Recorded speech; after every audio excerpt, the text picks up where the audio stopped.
Hello guys, welcome back to my channel facts world. तो जिसका इंतज़ार सभी को था, आखिरकार गवर्नमेंट ने उसको ले ही आया। भले ही थोड़ा लेट आया पर ले आया, और वो है न्यू एजुकेशन पॉलिसी। सभी लोगों के मन में बहुत से सवाल है इसे लेकर। जैसे कि कई लोग सोच रहे हैं कि क्या 12 साल की पढ़ाई अब 15 साल की में पूरी होगी। तो सबसे पहले, ये थर्ड एजुकेशन पॉलिसी है इंडिया की। इससे पहले फर्स्ट एजुकेशन पॉलिसी इंडिया में आई थी 1968 में, और सेकंड एजुकेशन पॉलिसी आई थी 1986 में, जो कि राजीव गांधी गवर्नमेंट ने लाई थी। अब इसको लाने के लिए फर्स्ट कमेटी फॉर्म हुई थी 2015 में, बट वो किसी कारण फेल्ड हो गई थी। तो सेकंड कमेटी फॉर्म हुई थी 2016 में, और उसके हेड थे ये जो अंकल जी दिख रहे हैं फोटो में, वो है जिनका नाम है डॉक्टर के कस्तूरी रंगन। अब 10+2 और 5+3+3+4 सिस्टम में क्या डिफरेंस है? तो अभी तक जो एजुकेशन सिस्टम चल रहा था वो 10+2 सिस्टम है, जिसमें कि क्लास 1 से लेकर 10 तक 10 साल तक सभी बच्चों की सेम पढ़ाई हुआ करती थी। चाहे चाहे उस बच्चे का इंटरेस्ट उसमें हो या ना हो, लेकिन उसे वो पढ़ना पड़ता था। और उसके बाद 11th में जाके उसको स्ट्रीम चूज़ करने का, सब्जेक्ट चूज़ करने का फ्रीडम रहता था। बट अब इस सिस्टम में क्या होगा कि पहले फंडामेंटल स्टेज होगा, जिसमें कि 3 साल प्री स्कूलिंग जैसे कि केजी, नर्सरी, आंगनवाड़ी वगैरह होता है जो, और 2 साल फर्स्ट और सेकंड क्लास। अब इसमें क्या होगा कि इसमें बच्चों को इथिक्स इथिक्स के बारे में पढ़ाया जाएगा, एटिकेट्स बिहेवियर, इमोशनल बिहेवियर सिखाया जाएगा, टीम वर्क कैसे करना है, लॉजिकल थिंकिंग और problem solving, developing developing curiosity, art and craft and music वगैरह वगैरह सिखाया जाएगा। और सबसे अच्छी बात इस स्टेज में यह है कि बच्चों में कोई प्रेशर नहीं होगा एग्ज़ाम का, क्योंकि एग्ज़ाम्स नहीं होंगे क्लास सेकंड तक। अब प्री पैरिटी स्टेज क्या है कि इसमें बच्चों को कोई लैंग्वेज इम्पोज नहीं की जाएगी, मतलब उन्हें फ्रीडम रहेगी अपनी लैंग्वेज चूज़ करने की। अभी तक ऐसा होता था कि अगर इंग्लिश मीडियम का बच्चा है तो उसे इंग्लिश ज़रूरी रहेगी, बट ऐसा कुछ नहीं होगा। इसमें स्टूडेंट को फ्रीडम दी जाएगी उसकी लैंग्वेज चूज़ करने के लिए। अब मिडिल स्टेज में क्या है कि इसमें सबसे पहले मेन फैक्टर ये है कि 10 डेज का बैकलेस पीरियड होगा इस स्टेज में। इसमें student can learn new skill, मतलब बच्चे नए स्किल सीख पाएंगे वोकेशनल एक्सपर्ट के द्वारा, जो कि carpenter, gardener, potters, artist etcetera. और बच्चों को कोडिंग और इंटर्नशिप भी सिखाई जाएगी इस स्टेज में, तो जो कि बहुत अच्छी है 6 से लेके 8 के बच्चों के लिए। अब लास्ट स्टेज सेकेंड स्टेज है, जिसमें स्टूडेंट को मल्टी डिसिप्लिनरी स्टडी फ्रीडम दी जाएगी, जिसमें कि वो अपनी सब्जेक्ट अपने अकॉर्डिंग चूज़ कर सकता था। अभी तक ऐसा होता था अगर किसी बच्चे को मैथ्स फील्ड में जाना है तो उसे फिजिक्स और केमिस्ट्री मस्ट है, क्योंकि पीसीएम एक अलग स्ट्रीम है।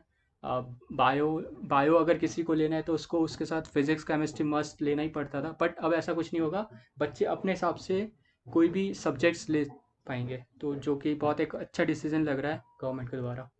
अब इस सिस्टम में 12th के बाद वालों के लिए क्या है?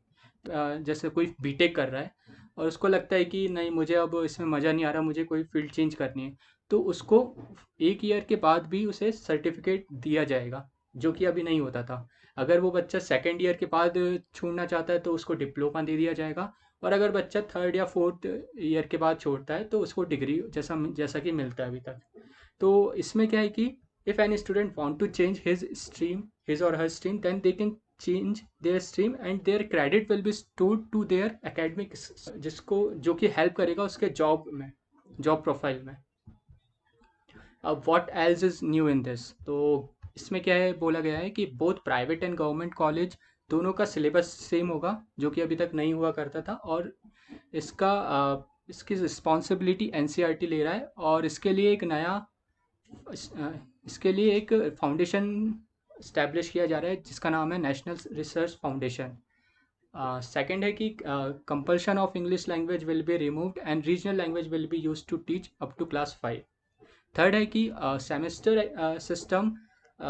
सेमेस्टर सिस्टम एग्ज़ाम इम्पोज किया जाएगा क्लास 6 से 9th के लिए।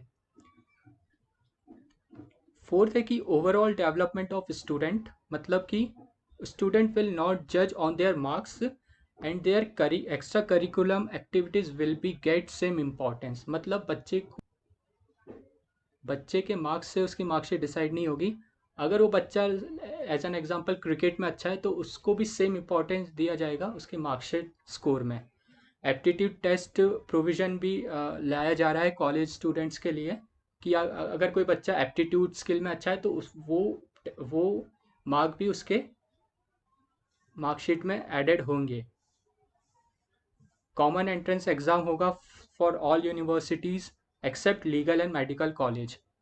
और इसमें एक और चीज़ है कि एमएचआरडी मिनिस्ट्री जो है उसका नाम अब चेंज होके एजुकेशन मिनिस्ट्री हो जाएगी। और प्रमोटिंग ऑनलाइन सिस्टम भी होने वाला है, ऑनलाइन एजुकेशन सिस्टम भी होने वाला है। अब from when this policy will be implement, मतलब कब से ये इम्प्लीमेंट होने वाला है, बहुत लोगों के मन में क्वेश्चन है। तो पहली बात तो ये है कि ये पॉलिसी अभी कैबिनेट से अप्रूव हुई है और इसको पार्लियामेंट में पास करना है। तो ऐसा नहीं कि अभी एक्ट बन चुका है, अभी इसमें थोड़ा टाइम लगेगा। थर्ड है कि अभी टीचर इससे से अपडेटेड नहीं है। तो पहले तो टीचर्स की ट्रेनिंग होगी इसमें ढलने के लिए, इस पॉलिसी में वो ढल जाए अच्छे से, उसके बाद फिर इस सिस्टम को लाया जाएगा। फोर्थ है कि student and parent need to be updated, मतलब स्टूडेंट्स और पेरेंट्स को भी इससे अपडेट होना पड़ेगा, उसके बाद ही इसको इम्प्लीमेंट किया जा सकता है। और लास्ट है कि ओवरऑल एजुकेशन एनवायरनमेंट को अपडेट करना पड़ेगा इसको लाने से पहले। तो अगर मैं बोलूँ तो मुझे तो यही लग रहा है कि आराम से इसे 2 से 3 साल लग जाएंगे इम्प्लीमेंट में लाने, इम्पोस्ट करने। तो आज का वीडियो यही था। अगर आपको मेरी वीडियो पसंद आती है तो फैक्ट्स वर्ल्ड को सब्सक्राइब कीजिए, वीडियो को लाइक कीजिए, शेयर कीजिए।